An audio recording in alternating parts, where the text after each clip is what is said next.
Meanwhile, Israel's defence forces claim they have killed 250 Hezbollah members and eliminated 2,000 military targets in its most recent offensive. The IDF has confirmed 2 of its soldiers have died fighting in northern Israel. After launching a series of attacks this week, Iran's supreme leader has praised his country's efforts, calling them legal and legitimate. Iran has said it doesn't want to be dragged into a war, but its main proxy, Hezbollah, is under serious threat. Iranian intelligence has been infiltrated by Israel, and Tehran directly attacked its enemy only a few days ago. Today, the country's supreme leader gave a rare sermon at Friday prayers, calling for the Muslim world to unite against Israel. Our resisting people in Lebanon and Palestine, you brave fighters, you loyal and patient people, these martyrdoms and the blood that was shed shouldn't shake your determination, but make you more persistent.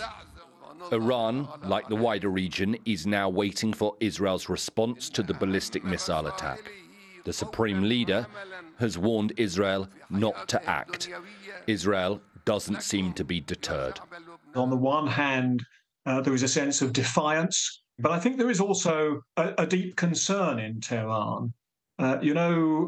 Iran's method of seeking to deter its enemies in the Middle East has rested quite heavily on the proxies that it sponsors, of which Hezbollah was the leading and the most powerful, and yet that has been decapitated and degraded. This war is spreading. In the West Bank town of Tulkarm, 18 people were killed on Thursday night in an Israeli airstrike. The IDF said they hit the local Hamas commander. A cafe was also struck. Civilians were inside it. There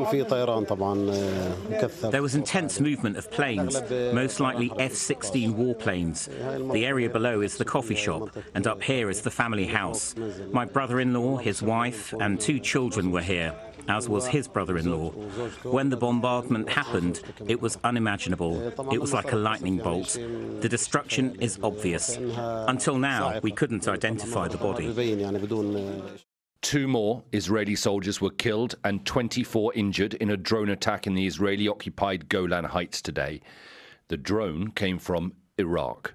In a regional war against Israel, and Iran is trying to instruct the Shiite militias in order to create damage to Israel from the east.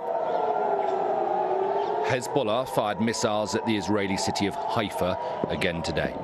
Israel still insists that its invasion of southern Lebanon is confined to the border villages. But at the same time, it has ordered Lebanese living 20 kilometers away to evacuate. The IDF says its incursion is targeted and limited. But right now, this multi-front war feels anything but limited.